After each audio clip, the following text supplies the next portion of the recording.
Good afternoon. I probably would have if I had. Every lecture I always count how many times. So, do I really? Yeah, you say so. I'm gonna work on that. Good afternoon. How's everybody doing? Good. Fabulous. We are beginning chapter 11? 9? 3 hours. So we have left, there it is one. We have left physical objects in motion behind for a little while, and we're going to be looking at heat and energy and work and these kinds of things for a little bit more. We're going to be looking specifically at heat and heat as a form of energy, thermal energy, for the next chapter or two. And this study is called Thermodynamics. Dynamics means motion, things moving. Thermo is heat, so this is the heat of motion, or the motion of heat. There you go, heat of motion, the motion of heat. And we're going to jump right into it. I'll give you a second to write that down. If you read in your book, there's all kinds of descriptions of early ideas of heat. And the dominant idea for a long time was that heat was a liquid. And it was an invisible fluid that you couldn't see. And they thought that fire was this fluid that was all of a sudden, because of chemical reactions, made visible. And fire was the visible manifestation of this invisible liquid called the caloric fluid. And as a model, it did a pretty good job, because you could explain why something that was warmer, when it contacted something that was colder, got a little cooler, and the colder thing got a little warmer, because the caloric fluid had passed from the hotter thing into the cooler thing. And so if heat is a liquid, then you can explain its flow, and it makes sense. Things contact, and the caloric fluid goes from there to there, or you hold a hot thing next to a cool thing, and the caloric fluid like jumps across the gap and contacts the other thing, and the other thing gets warmer. So it was a good model because it did, in fact, explain observations, and it did correctly predict data. But later on, it was disproven, and this is a point to jump back in and remember our conversation at the very beginning of class about models and truth. And just because something explains and predicts data and works as a good model does not mean that it is 100% true. Something can be a workable model and not be true.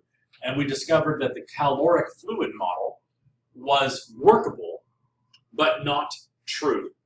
And so but this was the workable model for a long time. So again, hold that in your brain. Whenever you hear about a scientific idea, it is workable. It does its job, but it does not necessarily correspond perfectly with reality. Okay?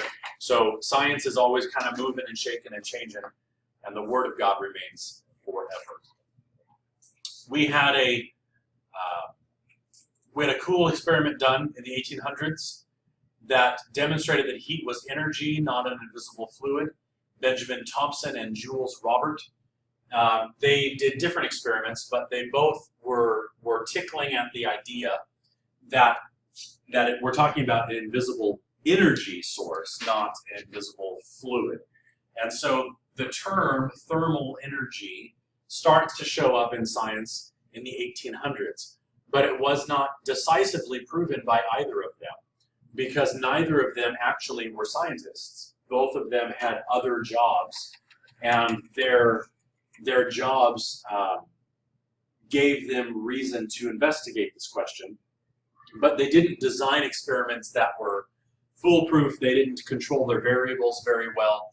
When you read what they did, there was still enough reason to doubt that they had proven something, and so the scientific community didn't latch onto it and say, oh, aha, there's this thing called thermal energy. It's just like other forms of energy.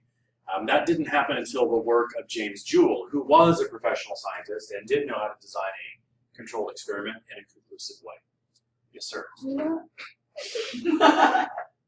So, what's your question? Okay. So you know how So you know? Yeah. So. Uh-huh. But you know the how you measure in joules? Yes, named after Is him. that named after him? Yeah, it was his work that proved that work and energy are the same thing. And so since we have work and energy equaling each other, that unit that was created by this man's work was named after him. James Joule did this experiment where he proved once and for all that thermal energy and work are the same thing, and that thermal energy is a form of energy just like kinetic or potential physical. He came up with an equation, Joule's law, which showed the equivalence of thermal energy and mechanical work. And he did it with a really cool contraption that I will show you in a moment, but your pencils are still working. So I'm going to pause here for just a second.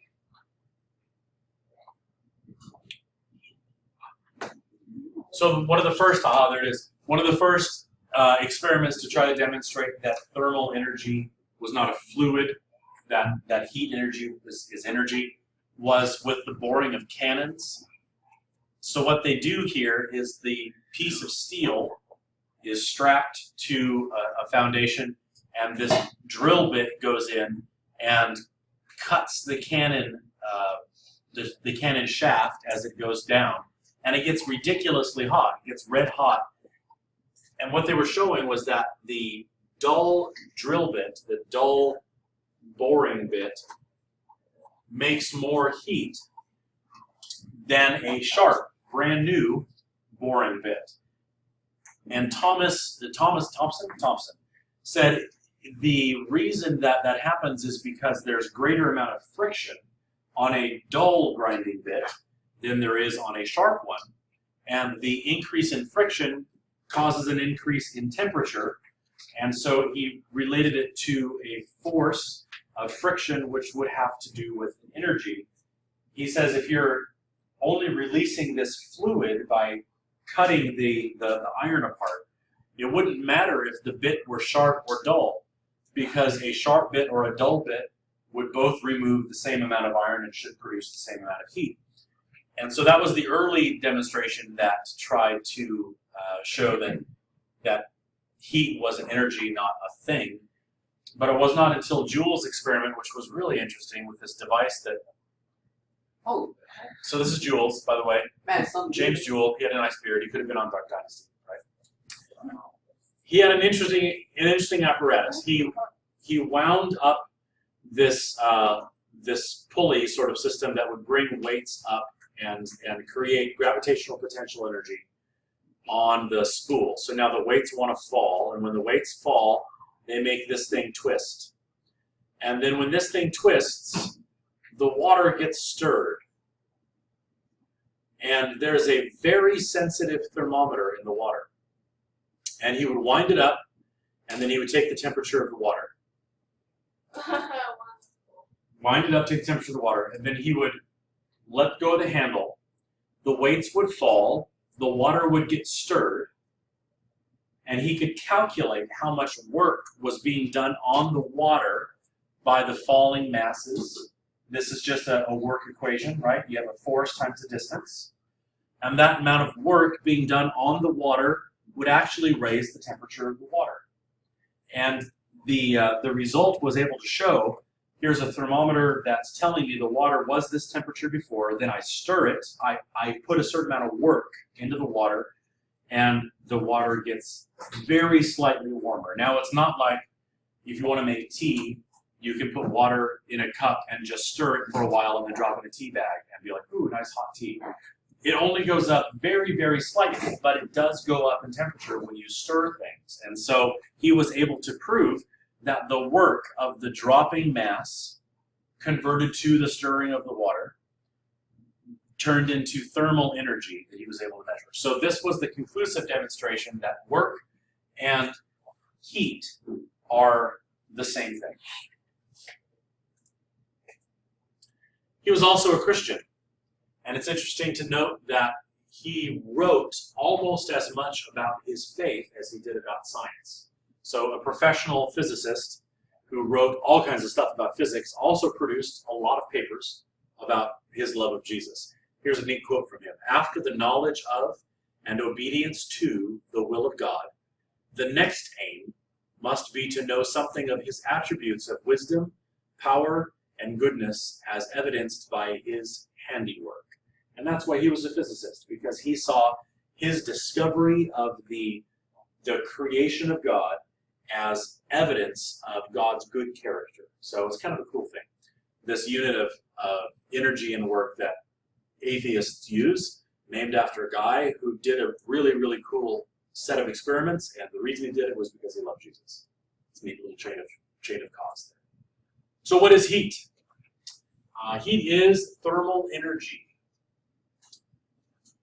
Thermal energy, or heat, then, is the measure of the internal motion of matter. So since work and energy is one way of looking at heat, heat is work and work is heat, then we can look at something that is hot, like this rolling lava, or the fire on the fire dancer's sticks, and say the reason that is hot is because things inside there are moving faster than things other places.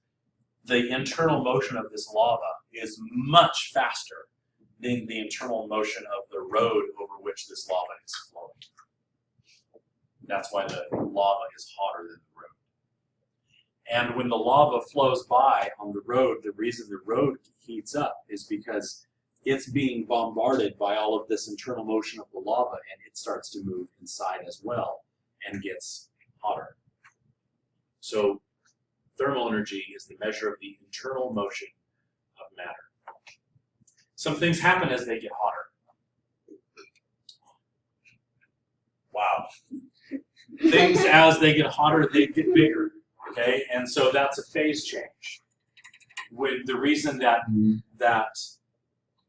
water boiling takes up more room and steam takes up more room than water is because as the water is getting hotter, it boils, and that means that there's more space between the molecules of the water. The volume of water gets bigger. So as things get hotter, they get bigger. And this is the basis for lots of explosive devices, is if we can get it hot enough to make it boil, to make it change its state from solid to gas, then it's going to take up tons more room. And when it takes up tons more room rapidly, the other name for that is an explosion. Right, so the reason that gunpowder drives a bullet out the front of the gun is because the powder, as a solid, takes up very, very little room. But we can quickly make that solid turn into a gas. And when that solid turns into a gas, it takes up a whole lot more room. And so as it rapidly expands, it drives the bullet out into the gun. Things get bigger when they get hotter.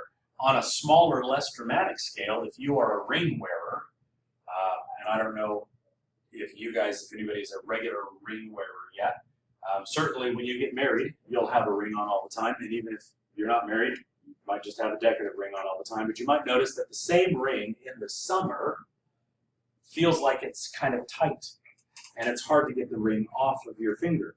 But then in the winter, and even here in Hawaii, when our temperature only changes 15, 20 degrees between summer and winter, even the small changes, you'll notice that in the winter, your jewelry goes on and off a lot easier because you have shrunk. You are colder and you take up a little bit less room. You become more dense in the winter and you become less dense in the summer. You swell in the summer because of the heat. Yes, ma'am. I had a lot of rings during the summer, and I would put it, but they were tight and they would be like a little bit loose or like tight, and then now it's like looser and it's easy to come out. Yep. So people tend to lose their rings more in the winter, and if you go swimming in the ocean and you have rings on, the ocean is going to be colder than the air, and you will be a little bit smaller as well in the ocean. So it's a lot easier for rings to come off playing in the ocean than it would be, outside. Liquids become less viscous. In other words, they get slipperier when they heat up. The liquid gets slipperier when it heats up. So if I don't know if you guys eat honey, But honey, if you take a bottle of honey and put it in the fridge, so the honey gets cold, it becomes like honey paste. It's very, very thick, and you should, like honey in a fridge, you spread with a knife. That's more like a wax than a liquid. But if you take honey and you leave it on your counter and it warms up to room temperature, then it's normal honey, like, you know, sticky, but you can pour it. And then if you take honey and you put it in the microwave, it becomes really liquidy, and you can pour it, really simple. And it'll sneak into all the nooks and crannies of your Thomas's English muffin, right? And so liquids get slipperier. They become less viscous as they heat up. Yes? Doesn't that also work for like oil or like Yep. coconut oil? Yep. Yep. Coconut oil, you buy it in the store, and it's like a paste. But you put it in your frying pan to cook something in it, and it turns into a liquid. Right? Yeah. Super quick. Yeah. Things also become poorer conductors of electricity when they get hotter. If you take a piece of metal and you measure its resistance, and actually we're going to do this in a lab, but you take a piece of metal and you measure its resistance to electrical current flow at room temperature, and then you take that same piece of metal and you put it in ice water so it's really, really cold, and then you measure its resistance to electrical flow. It has a lower resistance. Electricity flows through better. Then you take that same piece of metal and you heat it up in a fire, and then you measure its electrical resistance, again, much higher resistance. So electrical conductivity changes as well as things get hotter. Okay? Things get bigger. So, That is cool. Combination. right, so on a freeway, I should move my picture. On a freeway, the asphalt and the things that they build bridges and roads out of expands in the heat of the summer. So on bridges, you'll see these plates where one part of the bridge mates with another part of the bridge, and as this part of the bridge expands and this part of the bridge expands, there's room for those things to expand into each other without the road going boink and flying apart. Back before that was understood, we used to have trouble with railroad tracks because the rail would get longer in the summer because it expands. And if you don't have gaps every couple of yards for the railway to get bigger without it pushing on itself, and it's all nailed down into the ground, then the rails get bigger, but there's nowhere for them to stretch into, so then they just buckle. And so you get totally non-usable railway tracks from the railways that the rails are getting longer, but there's nowhere for them to go, so they warp. So this is an example of not enough expansion gaps. And then, again, ice. I love this thing, and I've said it in class a couple of times. I love that water is the only thing that becomes less dense when it freezes, and that allows ice to float and allows oceans to not become solid blocks of ice. So I love that.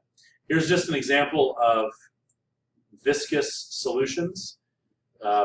Liquids at different temperatures have different viscosities. So if you take a liquid and get it really, really cold, it's not going to pour. Even though it's not frozen, it's not going to pour nearly as well as that same liquid if it's hot. Hotter liquids pour better than cold liquids, even if it hasn't yet frozen. It's probably some kind of oil. And then this is liquid nitrogen. And so this is just demonstrating expansion. This, as a liquid, it takes up a very small amount of room, and then you pour it into a flask where it's able to heat up and absorb thermal energy from its surroundings, and it turns into a gas. And the gas takes up a whole lot more room than the liquid does. Okay? So, there you go. How do we measure heat? Take a moment and write that down. Okay, so how do we measure heat?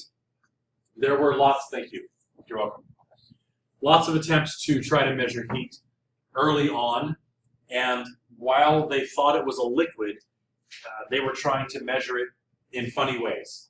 It wasn't until after we had understood that it is not a liquid that measuring got a little bit easier. The first good scale was by a guy named Fahrenheit, and that's his picture up there behind my little picture. So Fahrenheit, good looking guy for the 1500s, I guess, whatever. But he came up with a way of measuring temperature. He was actually one of the first ones to come up with a workable thermometer using mercury. And the mercury expands when it gets hotter and cools and contracts when it gets cooler. So he was able to make a device where the mercury expanded in a vacuum, and that expansion allowed him to mark how hot things were. He decided to create a scale, and when you create a measuring scale, you've got to decide what do these numbers mean. He set 0 at the freezing point of salt water, the temperature at which the ocean freezes, right? 0 degrees Fahrenheit. And then he wanted a hot temperature, and he thought that he would use what he called it the temperature of life. That's what he said in his paper, the temperature of life. And I don't know why he didn't take his own temperature and call it 100 degrees. Thanks, that's great.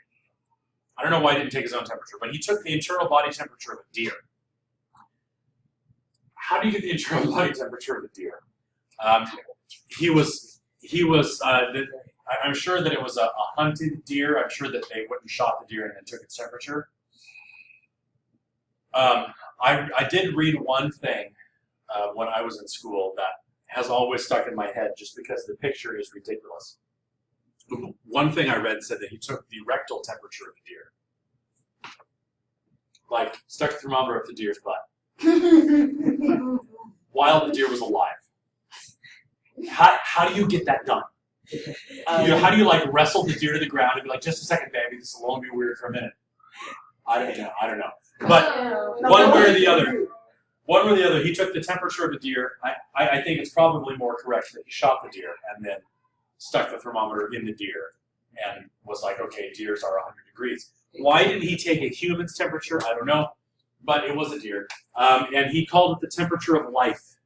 And he said the temperature of life is 100 degrees. Well, he didn't know that the temperature of a human and the temperature of a deer are different. Deers are slightly hotter.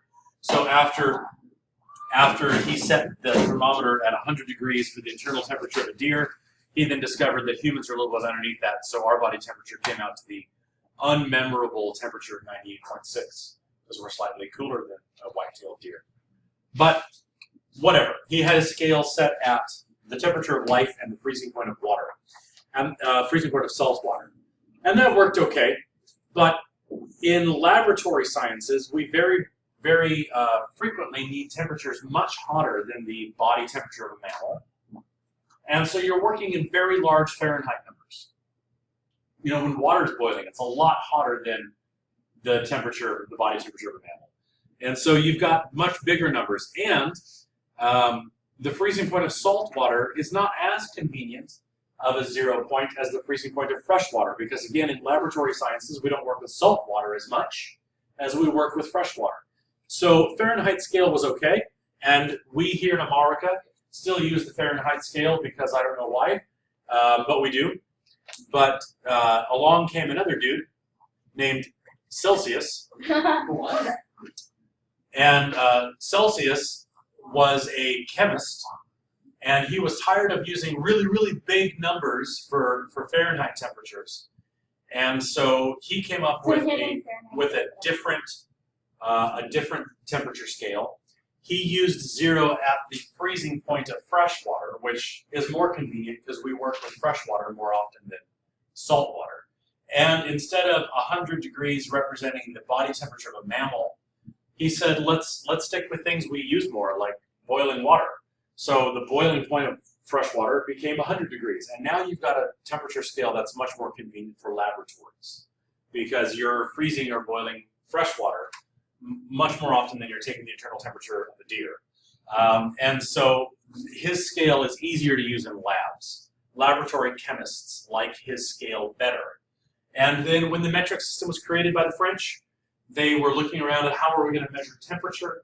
And they really had two options. They could have used Fahrenheit or they could have used Celsius. And Celsius was being used more by the sciences. And so the metric system at its creation adopted the Celsius scale. So Celsius is the official metric system way of measuring things, and everybody except us uses Celsius for everything. So we in America use the Fahrenheit scale. I don't know why America hasn't adopted the metric system like everybody else. else. I think it's because we're prideful and we like the imperial system. But anyway,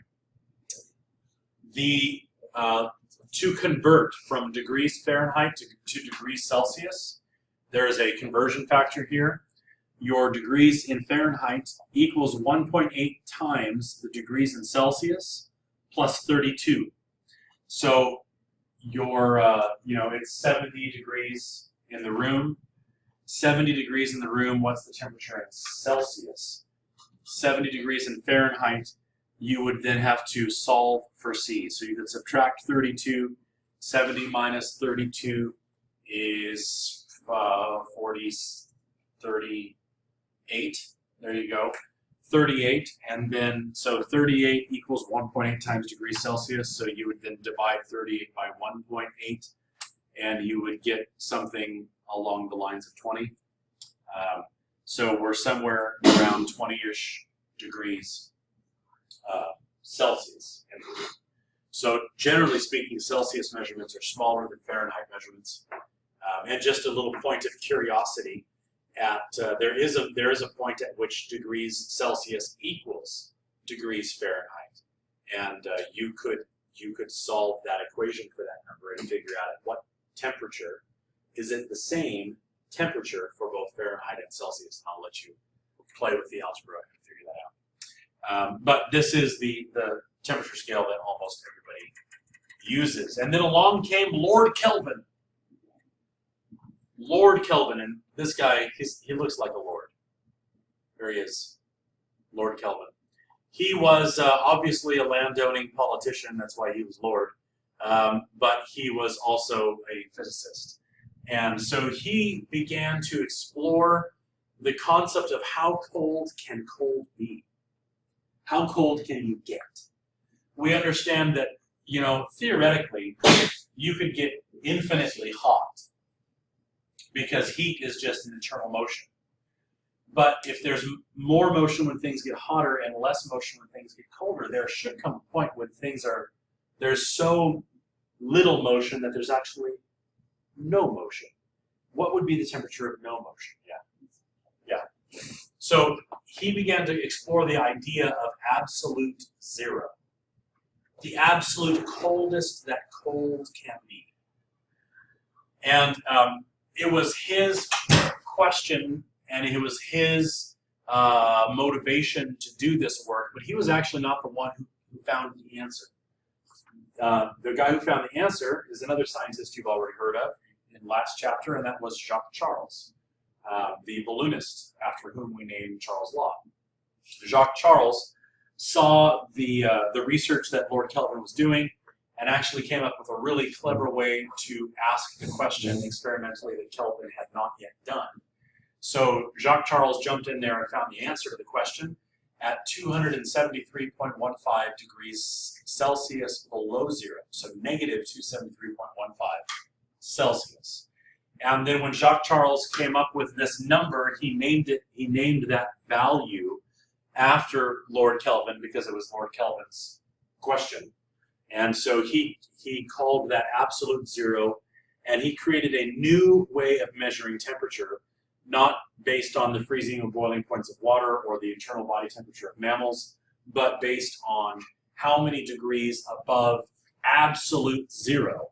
And that measurement he called Kelvin. So if something is a certain temperature on the Kelvin scale, then we are measuring how many degrees above the absolute coldest temperature that something can be. The degree size for Kelvin is the same as Celsius. Converting between the two does not take any kind of multiplication factor, it's just addition or subtraction. Some degree Celsius plus 273.15 equals some degree Kelvin.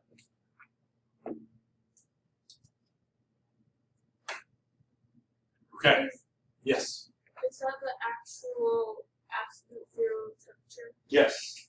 It cannot. Nothing can be colder than absolute zero, because at absolute zero there is no molecular motion. Everything stops. Have we ever gotten to absolute zero? No, because in order to get to absolute zero, you have to have a heat sink where you can put the heat from the thing that is close to absolute zero and have heat absorbed by that thing. And nothing will absorb heat that's colder than absolute zero. So we've gotten very, very, very close to absolute zero. But it's impossible to actually reach it. It's just an extrapolation of the data that at that point all motion can stop. I wonder if like those famous scientists were like friends, and then they would like work together. Oh yeah. Kelvin and Charles obviously were friends. Charles was French and Kelvin is British, but they were both members of the same Society of Scientists. And so it was Kelvin who was giving these papers and talking about absolute zero, and here's what I think it is. And then Charles saw the presentations, read the papers, and came up with a new way of investigating it. So the two of them worked together on it. It was Charles that got it, but then obviously he didn't want to steal the glory of Kelvin, who had done a lot of the work. So he named the temperature scale that was resultant of that after Kelvin. So yeah, they were friends. Yeah. And that is it for this lecture. Any questions?